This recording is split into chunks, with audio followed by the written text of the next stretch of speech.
Hello, this is your friendly neighborhood school nurse, Miss Kerry, and I am reading Part 6, the last part of My Side of the Mountain by Jean Craighead George.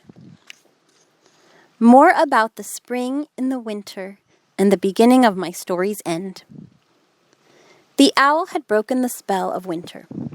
From that time on, things began to happen that you'd have to see to believe.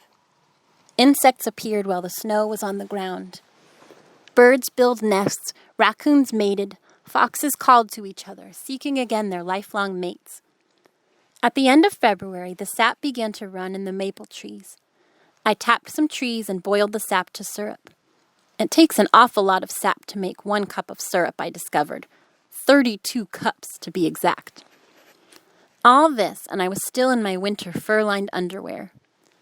1 or 2 birds returned. The ferns by the protected spring unrolled. Very slowly, but they did.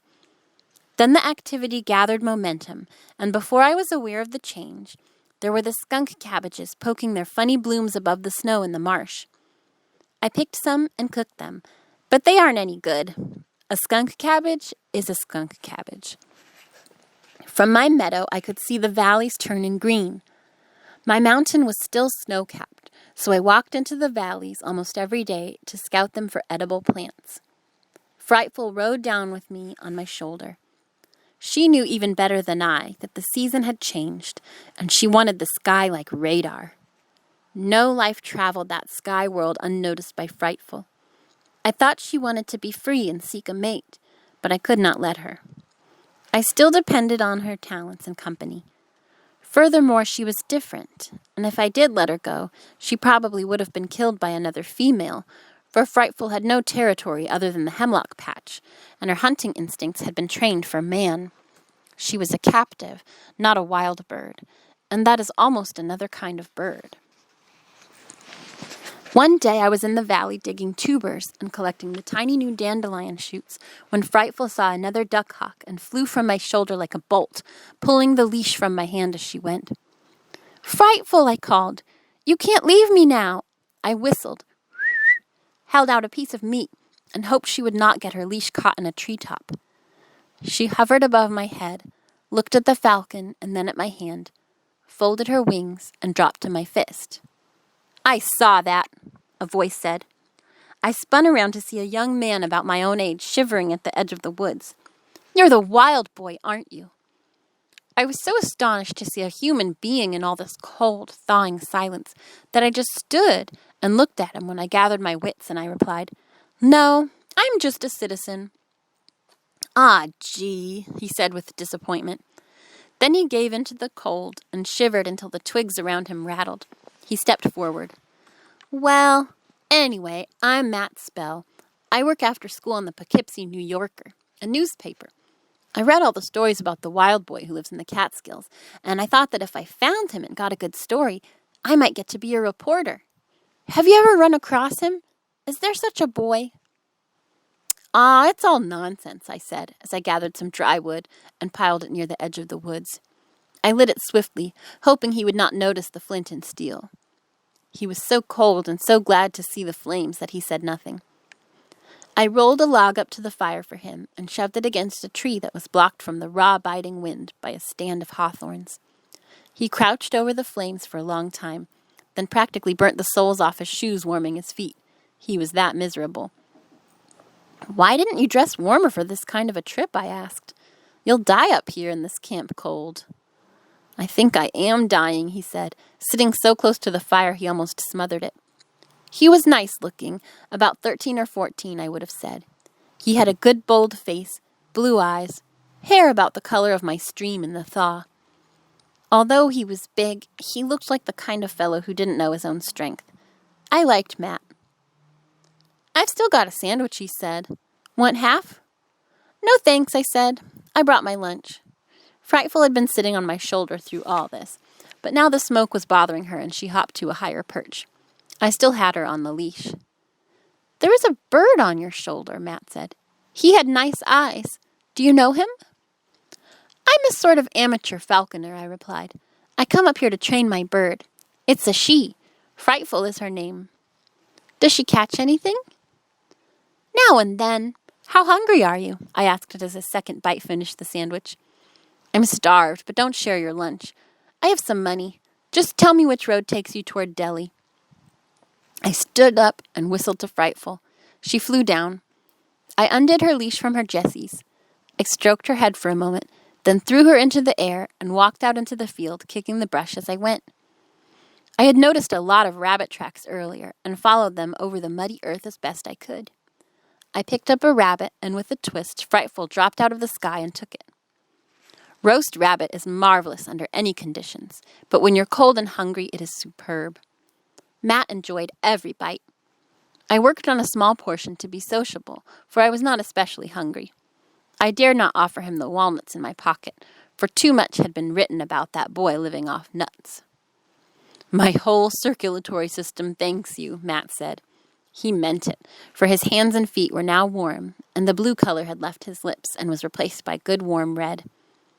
"By the way, what's your name?" "Sam Gribley," I said. "Sam, if I could borrow a coat from you, I think I could make it to the bus station without freezing to death. I sure didn't think it would be so much colder in the mountains. I could mail it back to you." "Well," I hesitated, "my house is pretty far from here. I live on the Gribley farm and just come down here now and then to hunt with the falcon. But maybe we could find an old horse blanket or something in one of the deserted barns around here." "Ah, never mind, Sam. I'll run to keep warm. Have you any ideas about this wild boy? Seen anyone that you think the stories might be referring to?" "Let's start toward the road," I said, as I stamped out the fire. I wound him through the forest until I was dizzy, and he was lost, and then headed for the road. At the edge of the woods, I said, "Matt, I have seen that boy." Matt's spell stopped. "Gee, Sam, tell me about him."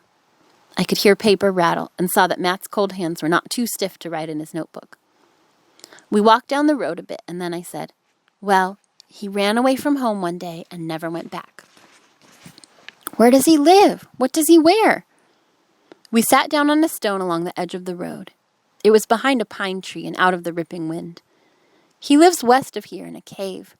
He wears a bearskin coat, has long hair, all matted and full of burrs, and according to him, he fishes for a living." "You've talked to him?" he asked brightly. "Oh, yes, I talked to him." "Oh, this is great," he wrote furiously. "What color are his eyes?" "I think they are bluish-gray with a little brown in them." "His hair?" "Darkish. I couldn't really tell under all those coon-tails." "Coon-tails? Do you suppose he killed them himself?" "No, it looked more like one of those hats you get with cereal box tops." "Well, I won't say anything about it then. Just coon-tail hat." "Yeah, coon-tail hat's enough," I agreed. "And I think his shoes were just newspapers tied around his feet. That's good insulation, you know." "Yeah?" Matt wrote that down. "Did he say why he ran away?" "I never asked him. Why does any boy run away?" Matt put down his pencil and thought. "Well, I ran away once because I thought how sorry everybody would be when I was gone, how they'd cry and wish they'd been nicer to me." He laughed. Then I said, "I ran away once because I wanted to do something else."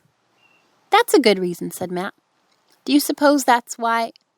By the way, what is his name?" "I never asked him," I said truthfully. "What do you suppose he really eats and lives on?" asked Matt. "Fish, roots, berries, nuts, rabbits. There's a lot of food around the woods if you look for it, I guess." "Roots? Roots wouldn't be good." "Well, carrots are roots." "By golly, they are. And so are potatoes, sort of."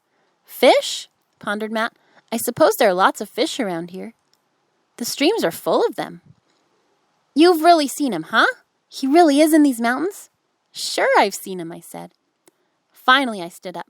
"I gotta get home. I go the other way. You just follow this road to the town, and I think you can get a bus from there." "Now wait," he said. "Let me read it back to you to check the details." "Sure." Matt stood up, blew on his hands, and read, "The wild boy of the Catskills does exist. He has dark brown hair, black eyes, and wears a handsome deerskin suit that he apparently made himself. He is ruddy and in excellent health, and is able to build a fire with flint and steel as fast as a man can light a match. His actual dwelling is a secret, but his means of support is a beautiful falcon. The falcon flies off the boy's fist and kills rabbits and pheasants when the boy needs food. He only takes what he needs. The boy's name is not known, but he ran away from home and never went back. No, Matt, no, I begged. I was about to wrestle it out with him when he said furtively, I'll make a deal with you. Let me spend my spring vacation with you, and I won't print a word of it. I'll write only what you've told me. I looked at him and decided that it might be nice to have him. I said, I'll meet you outside town any day you say, providing you let me blindfold you and lead you to my home, and providing you promise not to have a lot of photographers hiding in the woods. Do you know what would happen if you told on me? Sure, the newsreels would roll up, the TV cameras would arrive, reporters would hang in the trees, and you'd be famous. Yes, and back in New York City. I'll write what you said, and not even your mother will recognize you. Make it some other town, and it's a deal, I said. You might say I am working for civil defense doing research by learning to live off the land. Tell them not to be afraid, that crayfish are delicious and caves are warm. Matt liked that. He sat down again. Tell me some of the plants and animals you eat so that they will know what to do. We can make this informative. I sat down and listed some of the better wild plants and the more easily obtainable mammals and fish. I gave him a few good recipes and told him that I didn't recommend anyone trying to live off the land unless they liked oysters and spinach. Matt liked that. He wrote and wrote. Finally, he said, My hands are cold. I'd better go. But I'll see you on April 12th at 3:30 outside of town, okay? And just to prove that I'm a man of my word, I'll bring you a copy of what I write. Well, you better not give me away. I have a scout in civilization who follows all these stories. We shook hands and he departed at a brisk pace. I returned to my patch on the mountain, talking to myself all the way. I talk to myself a lot, but everyone does. The human being, even in the midst of people, spends 9/10 of his time alone with the private voices in his own head. Living alone on a mountain is not much different, except that your speaking voice gets rusty. I talked inside my head all the way home, thinking up schemes, holding conversations with Bando and Dad and Matt Spell. I worded the article for Matt after discussing it with Bando, and made it sound very convincing without giving myself up. I kind of wanted to write it down and send it to Matt, but I didn't. I entered my tree, tied Frightful to the bedpost, and there was Jesse Coon James. It had been months since I'd seen him. He was curled up on my bed, asleep. A turtle shell that had been full of cracked walnuts was empty beside him. He awoke, jumped to the floor, and walked slowly between my legs and out the door. I had the feeling Jesse was hoping I had departed for good and that he could have my den. He was a comfort-loving creature. I was bigger and my hands were freer than his, so he conceded me the den. I watched him climb over the Baron's rock and shinny up a hemlock. He moved heavily into the limbs, and it occurred to me that Jessie was a she-Jessie, not a he-Jessie. I cooked supper, and then sat down by my little fire and called a forum. It is very sociable inside my head, and I have perfected the art of getting a lot of people arguing together in silence, or in a forum, as I prefer to call it. I can get 4 people all talking at once, and a 5th can be present, but generally I can't get them to talk. Usually these forums discuss such things as a storm, and whether or not it is coming, how to make a spring suit, and how to enlarge my house without destroying the life in the tree. Tonight, however, they discussed what to do about Matt's spell. Dad kept telling me to go right down to the city and make sure he published nothing, not even a made-up story.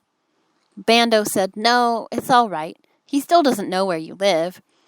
And then Matt walked into the conversation and said that he wanted to spend his spring vacation with me and that he promised not to do anything untoward. Matt kept using untoward. I don't know where he got that expression, but he liked it and kept using it. That's how I knew Matt was speaking. Everything was untoward. That night I fell asleep with all these people discussing the probability of my being found and hauled back to the city. Suddenly, Frightful broke into the conversation. She said, Don't let that Matt come up here. He eats too much. That was the first time that Frightful had ever talked in a forum. I was delighted, for I was always sure that she had more to say than a few cries.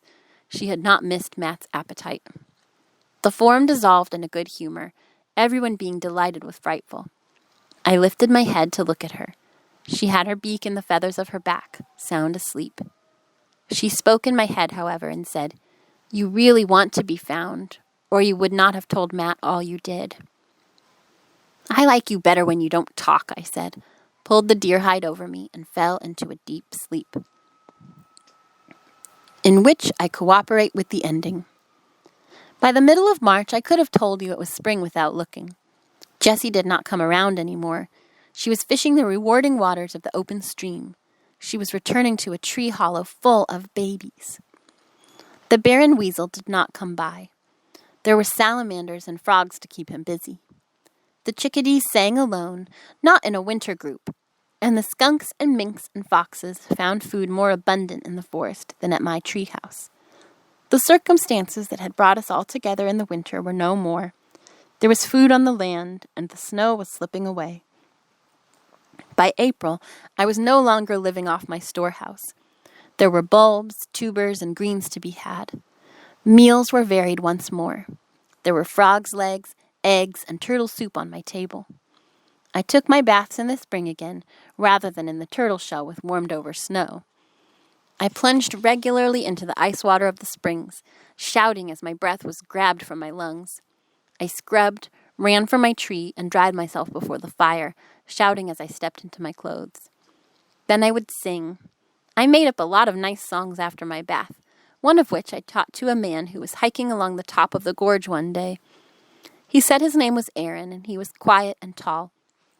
I found him sitting on the edge of the cliff, looking across the valley. He was humming little tunes. He had a sad smile that never went away. I knew I would not have to hide from him just by looking at him, so I walked up and sat down beside him. I taught him my cold water song. I learned he wrote songs and that he was from New York. He had come to the Catskills for the Passover festivities and had wandered off for the day. He was about to go back when I sat down and said, "I heard you humming." "Yes," he said, "I hum a good deal. Can you hum?" "Yes," I replied, "I can hum. I hum a good deal, too, and even sing, especially when I get out of the spring in the morning. Then I really sing aloud." "Let's hear you sing aloud." So I said, feeling very relaxed with the sun shining on my head, "All right, I'll sing you my cold water song." "I like that," Aaron said. "Sing it again." So I did. "Let me suggest a few changes." He changed a few words to fit the tune, and the tune to fit the words, and then we both sang it. "Mind if I use the hum hum hum dee dee part?" he asked presently. "You can use it all," I said. "Tunes are free up here. I got that from the red-eyed vireo." He sat up and said, "What other songs are sung up here?" I whistled him the high chickadee song of the black-capped Mr. Brackett and the waterfall song of the wood thrush. He took out a card, lined it with 5 lines, and wrote in little marks. I stretched back in the sun and hummed the song of the brown thrasher and of Barometer the nuthatch. Then I boomed out the song of the great horned owl and stopped. "That's enough, isn't it?" I asked. "I guess so." He lay back and stretched, looked into the leaves and said, "If I do something with this, I'll come back and play it to you. I'll bring my portable organ." "Fine," I said. Then, after a drowsy pause, he said, "Will you be around these parts this summer?" "I'll be around," I said. Aaron fell asleep, and I rolled over in the sun. I liked him. He hadn't asked me one personal question. Oddly enough, I wasn't sure whether that made me glad or not. Then I thought of the words Frightful had spoken in my head. "You want to be found." And I began to wonder. I had sought out a human being. This would not have happened a year ago. I fell asleep. When I awoke, Erin was gone, and Frightful was circling me. She saw me stir, swooped in, and sat on a rock beside me. I said, "Hi," but did not get up, just lay still listening to the birds, the snips and sputs of insects moving in the dry leaves, and the air stirring the newly leafing trees. Nothing went on in my head. It was comfortably blank. I knew the pleasures of the lizard on the log who knows where his next meal is coming from. I also knew his boredom. After an hour, I did have a thought. Aaron had said that he was up in the Catskills for Passover. Then it must also be near Easter, and Matt would be coming soon. I had not counted notches in weeks. A cool shadow crossed my face, and I arose, whistling for Frightful to come to my hand, and wandered slowly home, stuffing my pockets with spring beauty bulbs as I went. Several days later, I met Matt on Route 27 at 3:30. I tied his handkerchief around his eyes and led him stumbling and tripping up the mountain. I went almost directly home. I guess I didn't much care if he remembered how to get there or not. When I took off the blindfold, he looked around. "Where are we? Where's your house?" I sat down and motioned him to sit. He did so with great willingness. In fact, he flopped. "What do you sleep on the ground?" I pointed to the deerskin flaps moving in the wind in the hemlock. "What do you do, live in a tree?" "Yep." Matt bounced to his feet, and we went in. I propped the door open so that the light streamed in, and he shouted with joy. I lit the tallow candle, and we went over everything, and each invention he viewed with a shout.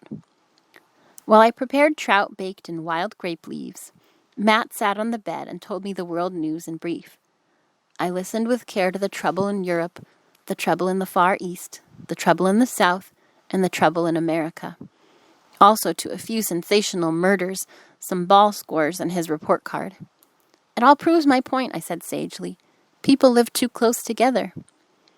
"Is that why you were here?" "Well, not exactly. The main reason is that I don't like to be dependent, particularly on electricity, rails, steam, oil, coal, machines, and all those things that can go wrong." "Well, is that why you're up here?" "Well, not exactly. Some men climbed Mount Everest because it was there. Here is a wilderness." "Is that why?" "Ah, come on, Matt. See that falcon? Hear those white-throated sparrows? Smell that skunk? Well, the falcon takes the sky. The white-throated sparrow takes the low bushes. The skunk takes the earth. You take the newspaper office. I take the woods." "Don't you get lonely?" "Lonely? I've hardly had a quiet moment since arriving. Stop being a reporter and let's eat. Besides, there are people in the city who are lonelier than I." "Okay, let's eat. This is good. Darned good. In fact, the best meal I've ever eaten." He ate and stopped asking questions. We spent the next week fishing, hunting, trapping, gathering greens and bulbs. Matt talked less and less, slept, hiked, and pondered. He also ate well and kept Frightful very busy. He made himself a pair of moccasins out of deer hide and a hat that I can't even describe. We didn't have a mirror, so he never knew how it looked. But I can say this. When I happened to meet him as we came fishing along a stream bed, I was always startled. I never did get used to that hat. Toward the end of the week, who should we find sleeping in my bed after returning from a fishing trip but Bando? "Spring vacation," he said. That night we played our reed whistles for Matt by an outdoor fire. It was that warm. Matt and Bando also decided to make a guest house out of one of the other trees. I said, "Yes, let's," because I felt that way, although I knew what it meant. A guest house meant I was no longer a runaway. I was no longer hiding in the wilderness. I was living in the woods like anyone else lives in a house. People drop by, neighbors come for dinner. There are 3 meals to get, the shopping to do, the cleaning to accomplish. I felt exactly as I felt when I was home. The only difference was that I was a little harder to visit out here, but not too hard. There sat Matt and Bando. We all burned and dug out another hemlock. I worked with them, wondering what was happening to me. Why didn't I cry, "No"? What made me happily build a city in the forest? Because that is what we were doing. When the tree was done, Bando had discovered that the sap was running in willow trees, and the limbs were just right for slide whistles. He spent the evening making us trombones. We played them together. That word, together. Maybe that was the answer to the city. Matt said rather uncomfortably just before bedtime, "There may be some photographers in these hills." "Matt," I hardly protested, "what did you write?" It was Bando who pulled out the article. He read it, a few follow-ups and comments from many other papers. Then he leaned back against his leaning tree, as it had come to be, and puffed silently on his pipe. "Let's face it, Thoreau, you can't live in America today and be quietly different. If you are going to be different, you are going to stand out, and people are going to hear about you. And in your case, if they hear about you, they will remove you to the city or move you, and you won't be different anymore. A pause. Did the owls nest, Thoreau? I told him about the owls and how the young played around the hemlock, and then we went to bed a little sad, all of us. Time was running out. Matt had to return to school, and Bando stayed on to help burn out another tree for another guest house. We chopped off the blackened wood, made one bed, and started the second before he had to return to his teaching. I wasn't alone long. Mr. Jacket found me. I was out on the raft trying to catch an enormous snapping turtle. It would take my line, but when I got its head above water, it would eye me with those cold, ancient eyes and let go. Frightful was nearby. I was making a noose to throw over the turtle's head the next time it surfaced, when Frightful lit on my shoulder with a thud and a hard grip. She was drawn up and tense, which in her language said, people, so I wasn't surprised to hear a voice call from across the stream. Hi, Daniel Boone. What are you doing? There stood Mr. Jacket. I'm trying to get this whale of a snapper, I said, in such an ordinary voice that it was dull. I went on with the noose making, and he called to me, hit it with a club. I still couldn't catch the old tiger, so I rafted to shore and got Mr. Jacket. About an hour later, we had the turtle, had cleaned it, and I knew that Mr. Jacket was Tom Sidler.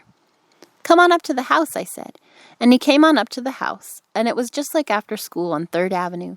He wanted to see everything, of course, and he did think it unusual, but he got over it in a hurry, and settled down to helping me prepare the meat for the turtle soup.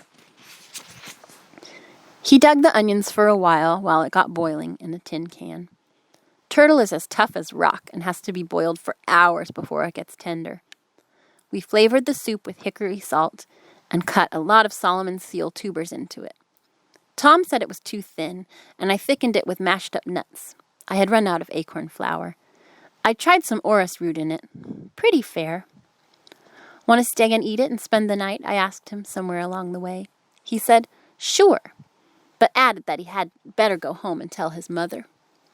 It took him about 2 hours to get back, and the turtle was still tough, so we went out to the meadow to fly Frightful. She had caught her own meal. We tied her to her perch and climbed in the gorge until almost dark. We ate turtle soup. Tom slept in the guest tree. I lay awake wondering what had happened. Everything seemed so everyday. I liked Tom and he liked me, and he came up often, almost every weekend. He told me about his bowling team and some of his friends, and I began to feel I knew a lot of people in the town below the mountain. This made my wilderness small. When Tom left one weekend, I wrote this down. Tom said that he and Reed went into an empty house, and when they heard the real estate man come in, they slid down the laundry chute to the basement and crawled out the basement window. He said a water main broke and flooded the school grounds, and all the kids took off their shoes and played baseball in it. I drew a line through all this, and then I wrote, I haven't seen the Baron Weasel. I think he has deserted his den by the boulder. A catbird is nesting nearby. Apparently, it has learned that Frightful is tied some of the time, because it comes right up to the fireplace for scraps when the leash is snapped. I drew a line through this too, and filled up the rest of the piece of bark with a drawing of Frightful. I went to the library the next day and took out 4 books. Aaron came back. He came right to the hemlock forest and called. I didn't ask him how he knew I was there. He stayed a week, mostly putting around with the willow whistles. He never asked what I was doing on the mountain. It was as if he already knew, as if he had talked to someone or read something, and there was nothing more to question. I had the feeling that I was an old story somewhere beyond the foot of the mountain. I didn't care. Bando got a car, and he came up more often. He never mentioned any more newspaper stories, and I never asked him. I just said to him one day, I seem to have an address now. He said, you do. I said, is it Broadway and 42nd Street? He said, almost. His eyebrows knitted, and he looked at me sadly. It's all right, Bando. Maybe you'd better bring me a shirt and some blue jeans when you come next time. I was thinking, if they haven't sold that house in town, maybe Tom and I could slide down the laundry chute. Bando slowly turned a willow whistle over in his hands. He didn't play it. In which the city comes to me. The warblers arrived, the trees turned summer green, and June burst over the mountain. It smelled good, tasted good, and was gentle to the eyes. I was stretched out on the big rock in the meadow one morning.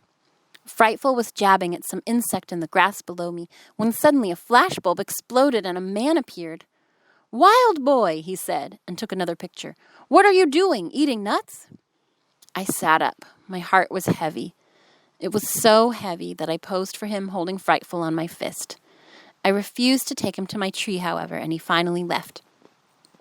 2 other photographers came, and a reporter. I talked a little. When they left, I rolled over on my stomach and wondered if I could get in touch with the Department of Interior and find out more about the public lands in the West. My next thought was the baseball game in the flooded schoolyard. 4 days passed, and I talked to many reporters and photographers. At noon of the 5th day, a voice called from the glen, "I know you are there!" "Dad!" I shouted, and once again burst down the mountainside to see my father. As I ran toward him, I heard sounds that stopped me. The sound of branches and twigs breaking, of the flowers being crushed. Hordes were coming. For a long moment, I stood wondering whether to meet Dad or run forever. I was self-sufficient. I could travel the world over, never needing a penny, never asking anything of anyone. I could cross to Asia in a canoe via the Bering Strait. I could raft to an island. I could go around the world on the fruits of the land. I started to run. I got as far as the gorge and turned back. I wanted to see Dad. I walked down the mountain to greet him and to face the people he had brought from the city to photograph me, interviewing me, and bring me home. I walked slowly, knowing that it was all over. I could hear the voices of the other people. They filled my silent mountain. Then I jumped in the air and laughed for joy. I recognized my 4-year-old brother's pleasure song. The family. Dad had brought the family. Every one of them. I ran, twisting and turning through the trees like a Cooper's hawk, and occasionally riding a free 50 feet downhill on an aspen sapling. "Dad! Mom!" I shouted as I came upon them along the stream bed, carefully picking their way through raspberry bushes. Dad gave me a resounding slap, and Mother hugged me until she cried. John jumped on me. Jim threw me into the rushes. Mary sat on me. Alice put leaves in my hair.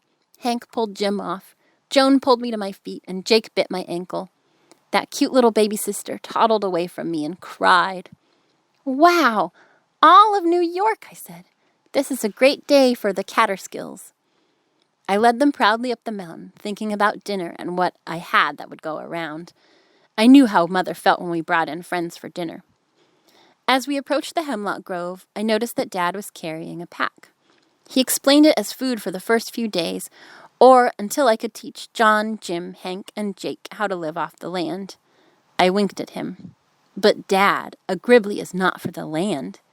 "What do you mean?" he shouted. "The Gribblies have had land for 3 generations. We pioneer. We open the land." He was almost singing. "And then we go to sea," I said. "Things have changed. Child labor laws. You can't take children to sea." I should have glowed over such a confession from Dad had I not been making furious plans as we climbed. Food, beds, chores. Dad, however, had since Christmas to outplan me. He strung up hammocks for everyone all through the forest, and you never heard a happier bunch of kids. The singing and shouting and giggling sent the birds and wildlife deeper into the shadows.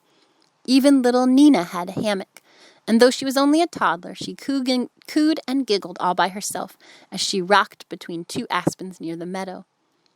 We ate Mother's fried chicken. Chicken is good. It tastes like chicken. I shall never forget that evening. And I shall never forget what Dad said. "Son, when I told your mother where you were, she said, 'Well, if he doesn't want to come home, then we will bring home to him. And that's why we are all here.'" I was stunned. I was beginning to realize that this was not an overnight camping trip, but a permanent arrangement. Mother saw my expression and said, "When you are of age, you can go wherever you please. Until then, I still have to take care of you, according to all the law I can find." She put her arm around me, and we rocked ever so slightly. "Besides, I am not a Gribbly. I am a Stewart, and the Stewarts loved the land." She looked at the mountain, and the meadow, and the gorge, and I felt her feet squeeze into the earth and take root. The next day I took John, Jim, and Hank out into the mountain meadows with Frightful to see if we could not round up enough food to feed the city of people. We did pretty well. When we came back, there was Dad with 4 4x4s erected at the edge of my meadow, and a pile of wood that would have covered a barn. "Gosh, Dad," I cried, "what on earth are you doing?" "We are going to have a house," he said. I was stunned and hurt. "A house? You'll spoil everything," I protested. "Can't we all live in trees and hammocks?" "No, your mother said that she was going to give you a decent home, and in her way of looking at it, that means a roof and doors. She got awfully mad at those newspaper stories, inferring that she had not done her duty." "But she did!" I was almost at the point of tears. "She's a swell mother. What other boy has a mother who would let him do what I did?" I know. But a woman lives among her neighbors.